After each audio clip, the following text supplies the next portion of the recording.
चलिए question number जाते हैं। तो क्वेश्चन यहाँ आप देख पा रहे हैं, फर्स्ट क्वेश्चन आपके सामने स्क्रीन पे है, बहुत अच्छा क्वेश्चन है। क्या है, समविभवीय तल को दो गुणों को लिखना है। क्या समविभव तल के दो गुण को लिखना है, तो बहुत इंपॉर्टेंट हो जाते हैं यह गुण।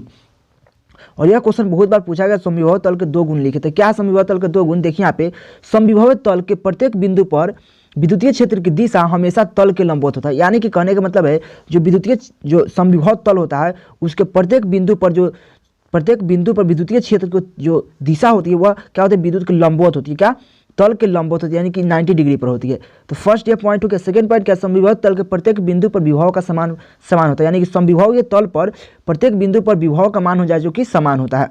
समझ गए। और बहुत इंपॉर्टेंट क्वेश्चन याद कर लीजिएगा आप। अगला क्वेश्चन देख सकते हैं, चुंबकीय आघूर्ण का एसआई मात्रक तथा बीमा लिखना है। चुंबकीय आघूर्ण का एसआई मात्रक तथा बीमा क्या होता है, आपको पता होना चाहिए।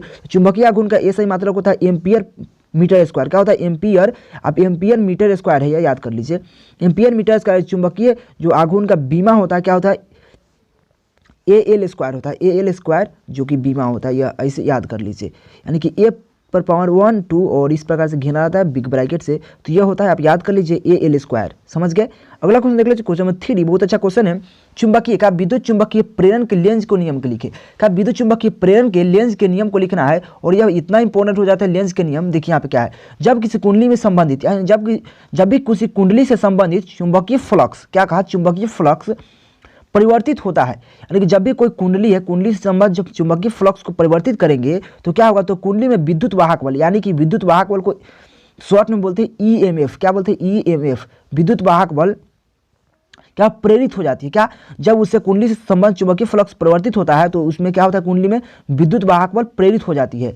प्रेरित विद्युत वाहक बल की दिशा इस प्रकार होती है कि प्रेरण के कारकों का ही विरोध करता है। कहने का मतलब है, देखिए बहुत सिंपल है, सीधा बात, जब भी किसी कुंडली में विद्युत वाहक बल जो कि चुंबकीय फ्लक्स होगा परिवर्तित होगा तो उसमें क्या होगा, विद्युत वाहक बल यानी कि EMF उत्पन्न हो जाएगा। जब EMF जो प्रेरित विद्युत वाहक बल इस प्रकार होती है, यानी कि प्रेरित EMF इस प्रकार होती है कि या दिशा उस प्रकार होती है कि वह उसी को प्रेरण के कारकों का ही विरोध करता है, यानी कि जिससे उत्पन्न होता है उसी को कारक का ही विरोध करता है। तो समझ गए इस बात को। तो 3 नंबर क्वेश्चन बहुत इंपॉर्टेंट, विद्युत के लेंस के नियम, और ये कितना बार पूछा गया आप सोच भी नहीं सकते, हर बोर्ड के लिए बहुत इंपॉर्टेंट हो जाता है। अगला क्वेश्चन देख लेते हैं, क्वेश्चन नंबर 4। देखिए, अगर इसका PDF चाहिए तो हमारे टेलीग्राम पर आप जाकर ज्वाइन हो सकते हैं, आपको फ्री में वहाँ पे PDF मिल जाएगा, जाकर आप ज्वाइन हो सकते हैं, बिल्कुल फ्री है। और मुझसे कांटेक्ट करना चाहते हैं तो मुझे इंस्टाग्राम पे फॉलो कर सकते हैं, KKG क्लासेस। देखिए क्वेश्चन 4 क्या है, लेंस के नियम, लेजर प्रकाश के दो प्रमुख विशेषताओं को लिखना है। यानी कि लेजर प्रकाश के दो प्रमुख विशेषताओं लिखना है, तो यह क्या होता है। देखिए क्या है, सभी तरंगों समान कला में होती है, सभी तरंग लंबाई, जो सभी तरंगे की तरंग लंबाई की एक तरंग लंबाई की होती है, मतलब समान तरंग लंबाई की होती है, और इसका दिशा भी समान होता है। इस प्रकार से कहते हैं, यानी कि सभी तरंगों की समान कला में होती है, या सभी तरंग समान तरंग लंबाई की होती है, मतलब सभी तरंग जो होती है समान तरंग लंबाई की होती है, यानी कि उसमें कोई डिफरेंट नहीं होता, समान होता है, और इसका समान कला में होती है। ये सिंपल है, आप लिख सकते हैं, या समान दिशा में होती है, यह भी लिख सकते हैं। यानी कि यह 2 पॉइंट आपको पूछा जाता है, हरदम याद कर लीजिए। अगला क्वेश्चन देखिए, क्वेश्चन नंबर 5, बहुत अच्छा क्वेश्चन है। कूलम्ब के नियम की सीमा लिखना है। यानी कि कूलम्ब के नियम की सीमा क्या लिखना है। कभी कभी आप पूछ देगा 15 यानी कि 10⁻⁻15 से कम दूरी के लिए कौन सा नियम लागू नहीं होता है, पूछे कुछ देगा तो आप बोलिएगा कूलम्ब के नियम, याद रख लीजिए। तो कूलम्ब के नियम की सीमा क्या है आपको बताते हैं। देखिए यह एक प्रेरित नियम है, क्या है, एक प्रायोगिक नियम है, यह प्रयोग करके बनाया गया प्रायोगिक नियम है। यह बिंदु आवेश के लिए लागू होता है, यानी कि यह 2 बिंदु आवेश, यानी कि देखिए बिंदु आवेश Q1 Q2 के लिए लागू होता है, यानी कि 2 बिंदु आवेश के लिए लागू होता है कूलम्ब के नियम। और यह 10⁻⁻15 से कम दूरी तक के लागू नहीं होता। जो R का मान होगा यहाँ पे, यानी कि R का मान देख लीजिए, यहाँ पे R का मान वो 10⁻⁻15 से कम नहीं होना चाहिए, नहीं तो लागू नहीं करता है। तो यही इसका सीएम है, जो सीमा है कूलम्ब के नियम का, क्या है कि यह प्रायोगिक नियम है, यह एक बिंदु आवेश के लिए लागू होता है, और यह क्या है, वो 10⁻⁻15 से कम दूरी तक के लागू नहीं होता है। इंपॉर्टेंट क्वेश्चन है, बहुत इंपॉर्टेंट क्वेश्चन है, आपको याद कर लेना है। अगला क्वेश्चन देखिए, क्वेश्चन नंबर 6 नंबर क्वेश्चन क्या है, एलईडी क्या है। एलईडी क्या है वो पूछ रहा है। तो वैसा मतलब एक विशेष प्रकार से डोपित, क्या कहा, एक विशेष प्रकार से डोपित वैसा पीएन जंक्शन डायोड या संधि डायोड भी कह सकते हैं, कोई दिक्कत नहीं है। यानी कि एक विशेष प्रकार से डोपित, यानी कि विशेष मतलब कुछ खास विशेष प्रकार से डोपित ऐसा पीएन संधि डायोड या जंक्शन डायोड जिससे अग्र अभिनति करने पर, क्या अग्र अभिनति करने पर विकिरण को उत्सर्जित करता है, एलईडी कहलाता है। क्या कहा, अगर यानी कि फॉरवर्ड बायस्ड करने पर होता है क्या, जो प्रकाश उत्सर्जित करता है उसको एलईडी कहते हैं। जो हमारे घर में यूज होता है एलईडी, बेसिकली उसी एलईडी का बात हो रहा है। जब इसको अग्र अभिनति करेंगे तो प्रकाश उत्सर्जित करेगा, अनुत्क्रम अभिनति करेंगे तो प्रकाश उत्सर्जित नहीं करेगा, याद कर लीजिए। यानी फॉरवर्ड बायस्ड करने पर यह प्रकाश को उत्सर्जित करता है, उसको एलईडी कहते हैं। तो सिंपल में आप इसका परिभाषा दे सकते हैं, बहुत आसान है। अगला क्वेश्चन देख लेते हैं, क्वेश्चन नंबर 7। अगला क्वेश्चन है क्वेश्चन नंबर 7, बहुत अच्छा क्वेश्चन है। क्या क्वेश्चन है, जब किसी चालक से यानी कि जब भी कोई चालक है तो धारा प्रवाहित की जाती है तो चालक गर्म हो जाता है क्यों, वह गर्म हो जाता है क्यों, ये पूछ रहा है। जब भी कोई, ये बात सिंपल है, कभी कोई यूज़ करते हैं कोई भी यंत्र यानी कोई भी डिवाइस यूज़ करते हैं, जब उसमें बराबर जब लाइन जाते रहता है, उसमें तार में जब करंट दौड़ते रहता है तो देखिएगा आपका तार जो है कि वो गर्म हो जाता है। वो क्यों गर्म हो जाता है वो पूछ रहा है। तो गर्म क्यों हो जाता है, देखिए यहाँ पे जब भी कोई धारा, देखिए बात समझ लीजिए, जब भी कोई धारा से प्रवाहित होगा तो उसमें क्या होगा, विद्युत क्षेत्र जो कि क्या होगा, विद्युत क्षेत्र, यहाँ पे देखिए विद्युत क्षेत्र विस्थापित हो जाता है। जब विद्युत क्षेत्र विस्थापित होगा तो क्या होगा, इलेक्ट्रॉन है जो कि विद्युत क्षेत्र के विपरीत दिशा में, यानी कि विद्युत क्षेत्र इधर से होगा तो इलेक्ट्रॉन होगा इधर से गतिमान हो जाएगा, यानी कि विपरीत दिशा में गतिमान हो जाता है। जो गतिमान इलेक्ट्रॉन होता है वह चालक के आयनिक कोर पर क्या होता है, टकराते हैं, यानी कि जो चालक के आयनिक कोर होता है उस पर टक्कर मारते हैं, यानी कि टक्कर मारते हैं।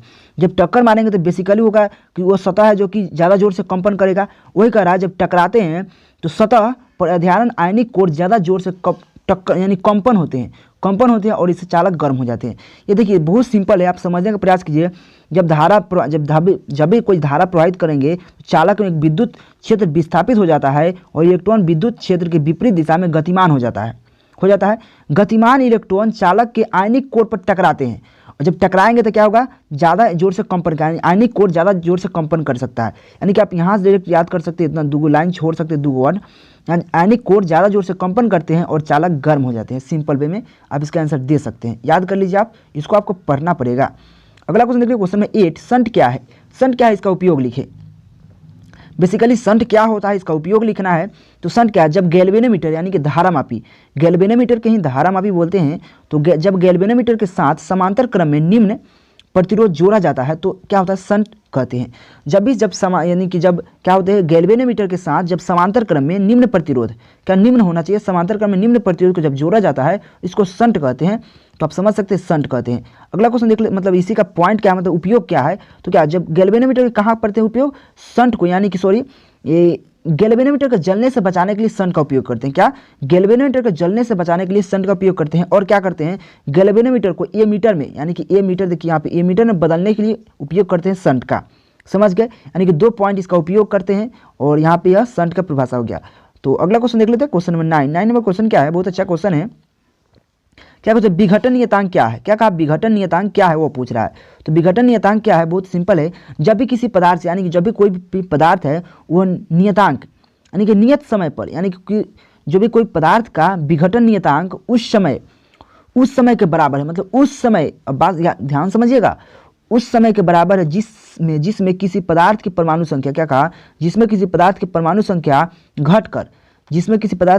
घटकर क्या हो जाता है, प्रारंभिक संख्या का 1/e गुना रह जाता है, 1/e गुना रह जाता है, क्या होता है, विघटन नियतांक कहलाता है। यानी कि जो 1/e गुना रहेगा उस समय के बराबर होता है विघटन नियतांक। समझ रहे हैं बात को, यानी कि किसी पदार्थ का विघटन नियतांक उस समय के बराबर है जिसमें किसी पदार्थ की परमाणु संख्या क्या होता है, घटकर अपनी प्रारंभिक संख्या का 1/e गुना रह जाती है, विघटन नियतांक कहलाता है। तो आप इसको याद कर लीजिए, बहुत इंपॉर्टेंट क्वेश्चन हो जाता है। अगला क्वेश्चन देख लीजिए, क्वेश्चन नंबर 10, चोक कुंडली क्या है। क्या कहा, चोक कुंडली क्या है, वो इंपॉर्टेंट क्वेश्चन हो जाता है। चोक कुंडली एसी परिपथ में विद्युत ऊर्जा, यानी कि एसी परिपथ में विद्युत ऊर्जा के लॉस किए बिना, यानी कि जो विद्युत परिपथ है, जो कि एसी परिपथ है, उसमें जो है कि बिना लॉस किए, यानी कि जो भी हानि, यानी कि ऊर्जा एनर्जी को बिना हानि पहुंचाए, बिना लॉस किए धारा को नियंत्रित करने के लिए, यानी कि जिस प्रेरक का उपयोग करते हैं उसको चोक कुंडली कहते हैं। बात समझिएगा, यानी कि एसी परिपथ, यानी कहने का मतलब अल्टरनेटिंग करंट, यानी कि प्रत्यावर्ती धारा परिपथ में, यानी कि विद्युत ऊर्जा के लॉस, यानी कि हानि किए बिना धारा को नियंत्रित करने के लिए जिस प्रेरक का उपयोग करते हैं, क्या करते हैं उसको, जिस प्रेरक का उपयोग किया जाता है उसे चोक कुंडली कहा जाता है। और यह सिंपल वे में आप इसका आंसर दे सकते हैं। अगला क्वेश्चन देख लीजिए, क्वेश्चन में 11 क्या है, प्रकाश का व्यक्तिकरण होने की शर्त लिखना है। यानी कि प्रकाश का व्यक्तिकरण होने का शर्त क्या है वो बोलना है। तो क्या है व्यक्तिकरण होने का शर्त, सिंपल वे में कह सकते हैं, प्रकाश को काला दोनों, मतलब जो प्रकाश होता है, जो प्रकाश होता है उसको क्या होना चाहिए, संबंध, यानी कि कला संबंध स्रोत होना चाहिए। यानी कि दोनों प्रकाश के दोनों कला संबंध स्रोत होना चाहिए, यानी कि 2 कला संबंध स्रोत होना चाहिए। सिंपल, यानी दोनों कला संबंध स्रोत होना चाहिए। समझ गए, एक पॉइंट हो गया। दूसरा का पॉइंट देखिए, प्रकाश स्रोत को एक वर्णीय प्रकाश स्रोत होना चाहिए। कि जो प्रकाश स्रोत है उसको एक वर्णीय होना चाहिए, यानी कि वह एक तरंग दैर्ध्य वाले प्रकाश को उत्सर्जित करने वाला होना चाहिए, यानी कि एक वर्णीय प्रकाश स्रोत होना चाहिए। अगला पॉइंट देखिए, पॉइंट नंबर 3, दोनों कला संबंध स्रोत को एक दूसरे का, यानी कि 2 जब कला संबंध स्रोत होगा एक दूसरे के काफी करीब, यानी कि बहुत नज़दीक दोनों को दोनों बहुत नज़दीक होना चाहिए, यानी कि काफ़ी करीब होनी चाहिए। समझ गए इस बात को? यही है जो व्यक्तिगत होने की शर्त होता है, यानी कि 3 पॉइंट है, आप 2 भी लिखिएगा तो अच्छा नंबर मिल जाएगा। अगला क्वेश्चन देख लेते हैं, क्वेश्चन नंबर 12 नंबर क्वेश्चन क्या है, मोंडुलन क्या है। क्या कहा, मोंडुलन क्या है और इसके प्रकार को लिखना है। तो मोंडुलन क्या है, इसके प्रकार। देखिए मोंडुलन क्या है, तो निम्न आवृत्ति वाले संकेत को उच्च आवृत्ति वाले संकेत में आरोपित करने की क्रिया ही मोंडुलन कहलाता है। यानी कि निम्न आवृत्ति वाले संकेतों को उच्च आवृत्ति वाले संकेतों पर आरोपित, यानी कि जब निम्न आवृत्ति वाला होगा संकेत ना, उस पर जो उच्च आवृत्ति वाला जो संकेत आरोपित करेंगे तो क्या कहते हैं, उसको मोंडुलन कहते हैं। मोंडुलन बेसिकली 3 प्रकार का होता है। कौन कौन, ऐसे पूछा नहीं है लेकिन लिख दीजिए, आवृत्ति मुंडलन, काला मुंडलन और आयाम मुंडलन, यानी कि आयाम मुंडलन। तीनों के तीनों बहुत इंपॉर्टेंट हो जाते हैं और पूछ सकता है आवृत्ति मुंडलन क्या है, काला मुंडलन क्या है, आयाम मुंडलन क्या है। तो इसका परिभाषा हम दे चुके हैं, आप देख लीजिएगा उसको, नहीं तो हम बता देंगे आपको, कमेंट कीजिएगा, तो वो सिंपल है। तो क्या मुंडलन क्या है, तो आप बदलिए, जान गए कि निम्न आवृत्ति वाले संकेतों को उच्च आवृत्ति वाले संकेतों पर आरोपित करने की क्रिया ही मोंडुलन कहलाता है। समझ गए। अगला क्वेश्चन देख लेते हैं, क्वेश्चन नंबर 13। अगला क्वेश्चन को है क्वेश्चन नंबर 13, बहुत अच्छा क्वेश्चन है। वांटहीन धारा का अर्थ स्पष्ट करे। जो वांटहीन धारा होता है उसका अर्थ क्या होता है वह समझाना है। बहुत सिंपल में दे सकते हैं। देखिए बात समझिए, जब भी कोई परिपथ में जब धारा प्रवाहित की जाएगा तो उसमें क्या, जब प्रतिरोध, क्या प्रतिरोध, जो प्रतिरोध होता है, तो जो प्रतिरोध होता है जब शून्य होगा, जब शून्य प्रतिरोध होगा तो उसमें बेसिकली जब प्रतिरोध शून्य होगा तो उसमें क्या होगा, ऊर्जा का क्षय नहीं होगा, यानी कि ऊर्जा हानि। जब प्रतिरोध होबे नहीं करेगा, उसमें रुकावट कोई उत्पन्न नहीं होगा, तो क्या ऊर्जा क्षय होगा, ऊर्जा का हानि होगा, नहीं होगा। इसी को वांटहीन धारा करते हैं। सिंपल परिभाषा में समझिए, उसी को वांटहीन धारा करते हैं। तो हम परिभाषा में किस प्रकार से लिखे हैं, यदि किसी प्रत्यावर्ती धारा परिपथ में केवल शुद्ध प्रेरकत्व तथा शुद्ध धारिता है, यानी कि जब किसी परिपथ में शुद्ध प्रेरक और शुद्ध धारिता है तो परिपथ और तथा परिपथ में क्या है, प्रतिरोध शून्य हो। जब क्या कहा, मेन फंडा यह है कि जब परिपथ में जो प्रतिरोध है वह शून्य हो तो परिपथ में धारा तो प्रवाहित होगी, बात तो सही है कि धारा प्रवाहित होगी, लेकिन परंतु लिखा हुआ, परंतु परिपथ में ऊर्जा क्षय नहीं होगा। क्या नहीं होगा, जब तक क्या होगा, परिपथ की इसी घटना को क्या कहते हैं, वांटहीन धारा कहते हैं। क्या कहते हैं, वांटहीन धारा कहते हैं।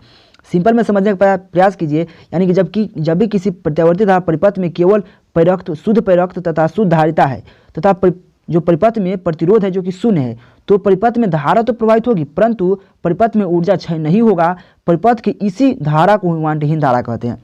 अब मेरे अंदाज से समझ गए होंगे, बहुत सिंपल में, देखिए सिंपल है, बस जब भी कोई धारा प्रवाहित करेंगे तो उसमें जब रुकावट ही नहीं होगा तो उसमें ऊर्जा क्षय नहीं होगा, ऊर्जा क्षय नहीं होगा तो उसमें धारा तो प्रवाहित होगा, लेकिन उसी को क्या कहते हैं, जब ऊर्जा क्षय नहीं होता है तो उसको क्या कहते हैं, वांटहीन धारा कहते हैं, यानी उसमें कोई रुकावट नहीं है। तो समझ गए होंगे। फिर भी इसका स्क्रीनशॉट ले सकते हैं, आप PDF तो आपको फ्री मिलबे करेगा। अगला क्वेश्चन देखिए, क्वेश्चन नंबर 14, और तथा एंड गेट के लिए सत्यता सारणी और तथा बुलियर व्यंजक लिखना है। देखिए इस आंसर के लिए आपको एक वीडियो देखना पड़ेगा। उस वीडियो देखने से आपको फायदा क्या है आपको बताते हैं, 10 नंबर क्लियर हो जाएंगे। कैसे, देखिए आपको हर बोर्ड लॉजिक गेट से 1 2 3 4 क्वेश्चन जरूर मिलते हैं, ऑब्जेक्टिव सब्जेक्टिव लॉन्ग सभी मिलते हैं। तो प्लीज़ आप लॉजिक गेट के लिए एक वीडियो देख लीजिए, जिसका आई बटन में लिंक मिल जाएगा, या आप डिस्क्रिप्शन में जाकर लॉजिक गेट का वीडियो देख सकते हैं। और ज़्यादा मिनट नहीं है, ज़्यादा 25 से 30 मिनट में आपको पूरा or gate, and gate, not gate, nor gate और नॉन गेट सभी के बुलियर व्यंजक, सत्यता सारणी, संकेत और पूरा डिटेल में वहाँ पे किए हुए हैं, तो उसको जाकर देख लीजिएगा तो बहुत आपको फायदामंद हो जाएगा। तो इसका आंसर वहाँ पे खुद मिल जाएगा। अगला क्वेश्चन देख लीजिए, क्वेश्चन नंबर 15 नंबर क्वेश्चन क्या है, स्थिर विद्युत परिरक्षण क्या है, इसका उपयोग लिखे। देखिए स्थिर विद्युत परिरक्षण क्या है, बहुत सिंपल है, यानी जब किसी निश्चित क्षेत्र को विद्युतीय क्षेत्र के प्रभाव से, यानी कोई भी निश्चित क्षेत्र होना चाहिए, निश्चित क्षेत्र को विद्युतीय क्षेत्र के प्रभाव से बचाना, यानी बचाने की प्रक्रिया ही स्थिर विद्युत परिरक्षण कहलाता है। क्या कहता है, बचाने की प्रक्रिया ही स्थिर विद्युत परिरक्षण कहलाता है। इसके बचाव के लिए क्या कर सकते हैं, देखिए सबसे अच्छा क्या होता है, जब अगर हम कहीं भी जा रहे हैं तो बस या गाड़ी में रहे और उससे बाहर ना निकले, जब अगर वहाँ पे बिजली गिरता है, देखिए यहाँ पे क्या लिखा हो पहले हम पढ़ते हैं, समझाते हो। बिजली गिरते समय बंद कार या बस में बैठे रहना किसी पेड़ के नीचे खड़े रहने की तुलना में अधिक सुरक्षित होता है, क्योंकि चालक के अंदर विद्युतीय क्षेत्र शून्य होता है। सिंपल प्रश्न, चालक के अंदर विद्युतीय क्षेत्र शून्य होता है, क्यों, देखिए आप समझिए। कहने का मतलब है, जब बिजली गिरता है, जब बारिश के समय बिजली गिरता है तो कार या बस में अगर बैठे हुए हैं तो उसी में रहे, बाहर मत निकले। बाहर निकलेंगे तो पेड़ के जगह खड़ा रहने से अच्छा होता है कि कार बस में ही रहे, पेड़ की जगह मत नुकाइए। इससे क्या फ़ायदा होता है, जब भी बिजली गिरेगा तो उसके जब कार या बस पे गिरेगा बिजली तो क्या होगा, उसके एथी से होता है, मतलब उसके बाहरी सतह से होते हुए, चक्का की मदद से होते हुए पृथ्वी के अंदर चला जाएगा। पृथ्वी के अंदर चला जाएगा, इससे कोई प्रभाव नहीं पड़ेगा, लेकिन पेड़ पर गिरेगा तो डायरेक्ट आपके शरीर पर पड़ सकता है आपको। इसीलिए क्योंकि चालक के अंदर क्या होता है, विद्युतीय क्षेत्र शून्य होता है, क्योंकि जब भी उस पर जब चालक प्रवाहित किया जाता है तो क्या होता है, उस जब भी कोई एथी रहता है, जैसे हम बस यहाँ पे बनाने का प्रयास करें तो इस प्रकार से होगा, तो आपको क्या होगा, जब इस पर जब गिरेगा तो यह इसका माध्यम से आकर चक्का के अंदर से क्या हो जाएगा, आप धरती के अंदर चल जाएगा, इसलिए वो सुरक्षित होता है। समझ गए इस बात को। तो ये लिखा है, बिजली गिरने के समय कार या बस में बैठे रहना पेड़ के नीचे खड़े होने की तुलना में अधिक सुरक्षित रहता है, क्योंकि चालक के अंदर विद्युतीय क्षेत्र शून्य होता है। समझ गए इस बात को। अगला क्वेश्चन नंबर 16 क्या है, संधारित्र की धारिता के प्रभावित करने वाले 2 कारकों को लिखे। का जो संधारित्र की धारिता है उसको प्रभावित करने वाले 2 कारक लिखना है, तो आप सिंपल वे में कारक इसका लिख सकते हैं, क्या होगा।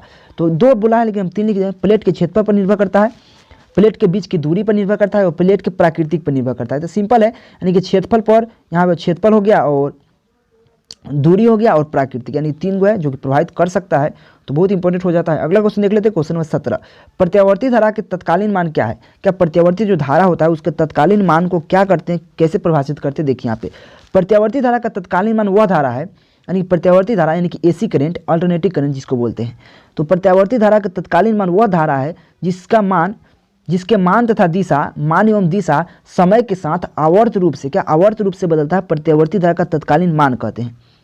फिर बात समझिएगा, यानी कि जो प्रत्यावर्ती धारा था उसका तत्कालीन मान क्या होता है, वह धारा होता है जिसके मान तथा दिशा समय के साथ आवर्त रूप से बदलता है, तो क्या कहते हैं, उसको प्रत्यावर्ती धारा का तत्कालीन मान कहते हैं। और यह बहुत इंपॉर्टेंट क्वेश्चन है, याद कर लीजिए, बहुत इंपॉर्टेंट हो जाएगा। अगला क्वेश्चन देख लेते हैं, क्वेश्चन नंबर 18 नंबर क्वेश्चन क्या है, कार्यफलन क्या है। कार्यफलन को परिभाषित करना है, तो बहुत सिंपल है। कार्यफलन किसी दिए गए, मतलब कह रहा है किसी दिए हुए, जो कोई भी हो, किसी दिए हुए धातु तल, यानी कोई भी धातु तल होगा, कि दिए हुए धातु तल से किसी इलेक्ट्रॉन को मुक्त करने के लिए, यानी किसी इलेक्ट्रॉन को मुक्त करने के लिए फोटोन की न्यूनतम ऊर्जा को ही विद्युत का कार्यफलन कहते हैं। देखिए यहाँ पे बात समझिएगा फिर से, यानी किसी दिए हुए, यानी कोई भी दिए हुए धातु तल, कोई भी धातु तल दिया हुआ है से किसी इलेक्ट्रॉन, यानी कि किसी इलेक्ट्रॉन को मुक्त करने, यानी विमुक्त करने के लिए फोटोन की न्यूनतम ऊर्जा को, यानी कि जो विमुक्त करने के लिए फोटोन की न्यूनतम ऊर्जा को ही विद्युत को ऊर्जा को क्या कहते हैं, धातु का कार्यफलन कहते हैं। और ये इंपॉर्टेंट क्वेश्चन हो जाता है, याद रखिएगा, फोटोन की न्यूनतम ऊर्जा कहते हैं। तो देखिए सिंपल में जब भी कोई मतलब धातु का कार्यफलन होगा, उस पर जो इलेक्ट्रॉन को विमुक्त करेंगे, जब इस पर से हम उत्सर्जित करेंगे यानी विमुक्त करेंगे इससे, तो क्या होगा, वो जो फोटोन की न्यूनतम जो ऊर्जा, न्यूनतम ऊर्जा का जो विमुक्त हो रहा है उसी को धातु का कार्यफलन कहते हैं। तो सिंपल में समझ सकते हैं। तो आपको इसको याद, देखिए जब तक आप नहीं पढ़िएगा जब तक याद कैसे, हम याद थोड़ी ना कर देंगे, आपको ही याद करना पड़ेगा। तो आप इसको याद कीजिए, इसका स्क्रीनशॉट ले सकते हैं, आपको PDF फ्री मिल जाएगा। अगला क्वेश्चन के क्वेश्चन नंबर 90 यानी कि 19 नंबर क्वेश्चन क्या है, प्रतिरोध क्या है, किन किन कारकों पर निर्भर करता है। यह बहुत इंपॉर्टेंट हो जाता है, प्रतिरोध क्या है और किन किन कारणों पर निर्भर करता है। तो प्रतिरोध क्या है, प्रतिरोध किसी पदार्थ का वह गुण है जिसके कारण विद्युत गमन में विद्युत गमन में विरोध उत्पन्न करता है, प्रतिरोध कहलाता है। यानी कि प्रतिरोध किसी पदार्थ का वह गुण है जिसके कारण विद्युत गमन में विरोध उत्पन्न करता है, उसको प्रतिरोध कहते हैं। और इसका जो यह निर्भर करता है, किस पर निर्भर करता है, यानी इसके कारकों का निर्भर किस पर करता है, यानी कि पदार्थ के प्राकृतिक पर, पदार्थ की ताप पर और अन्य भौतिक राशियों पर निर्भर करता है, जो कि प्रतिरोध होता है। तो प्रतिरोध किन किन बातों पर निर्भर करता है, प्रतिरोध क्या है समझ गए, यानी कि प्रतिरोध वह किसी पदार्थ का वह गुण है जिसके कारण, यानी प्रतिरोध समझिए ना, मतलब कोई भी धारा है तो उसमें विरोध उत्पन्न करेगा, उसको रोकेगा कि इसमें मत जाओ, क्योंकि उसको विरोध करता है, उसको प्रतिरोध कहते हैं। तो वह गुण है जिसके कारण किसी विद्युत गमन में विरोध उत्पन्न करता है, प्रतिरोध कहलाता है। इसको प्राकृतिक पर, ताप पर और अन्य भौतिक राशियों पर निर्भर करता है। समझ गए। अगला क्वेश्चन देख लेते हैं, क्वेश्चन नंबर 20, और यह इस वीडियो का लास्ट क्वेश्चन होगा मेरे अंदाज से। इस वीडियो का लास्ट क्वेश्चन है यह क्वेश्चन, याद रखिएगा। क्या चुंबकीय क्षेत्र के तत्व से आप क्या समझते हैं, यानी कि चुंबकीय क्षेत्र जो पृथ्वी के चुंबकीय तत्व से आप क्या समझते हैं। तो पृथ्वी के चुंबकीय तत्व से आप क्या समझते हैं, सिंपल परिभाषा दे सकते हैं, यानी किसी स्थान पर चुंबकीय, जो पृथ्वी के चुंबकीय क्षेत्र, क्या आप समझिएगा बात को, किसी स्थान पर, मतलब कोई भी स्थान पर पृथ्वी के चुंबकीय क्षेत्र का पूर्ण ज्ञान, यानी कि बात समझिएगा, जब भी जो यहाँ पे चुंबकीय क्षेत्र का कोई भी स्थान है उस पर जब चुंबकीय क्षेत्र के बारे में पूर्ण ज्ञान होगा, उसी को क्या कहते हैं, चुंबकीय तत्व कहते हैं। तो यहाँ लिखा क्या है, पृथ्वी के चुंबकीय क्षेत्र के पूर्ण ज्ञान जिन राशियों से प्राप्त होता है उसे ही उस स्थान पर पृथ्वी के चुंबकीय तत्व कहा जाता है। मतलब कोई भी स्थान होना चाहिए, किसी स्थान पर पृथ्वी के चुंबकीय क्षेत्र का पूर्ण पूर्ण ज्ञान जिन राशियों से यानी कि जिन राशियों से प्राप्त होता है उन्हें क्या कहते हैं, उस स्थान पर पृथ्वी के चुंबकीय तत्व कहते हैं। और पृथ्वी के चुंबकीय तत्व कौन कौन है, तो दिक्पात कोण, नति कोण या नमन कोण भी कहते हैं, नति कोण या क्षैतिज क्षेत्र होता है। ये 3 गो चुंबकीय तत्व है पृथ्वी के, तो आप इसको याद कर लीजिए। देखिए मेरे अंदाज से आपको वीडियो पसंद आया होगा। जब तक आप इसको आप अपने खुद से पढ़ के याद नहीं कीजिएगा, जब तक खुद से समझ में नहीं आएगा, तो प्लीज़ आप लोग याद कर लीजिए। नए हो तो चैनल को सब्सक्राइब कर लीजिए और यह जरूर कमेंट कीजिएगा किस विषय पे आपको चाहिए। तो thank you watching for this video. अगर वीडियो पसंद आए तो प्लीज़ लाइक कमेंट सब्सक्राइब और दोस्तों को जरूर शेयर कर दीजिएगा। तो मिलते हैं अगले टॉपिक के साथ अगले वीडियो में, जब तक के लिए टेक केयर, बाय बाय, जय हिंद।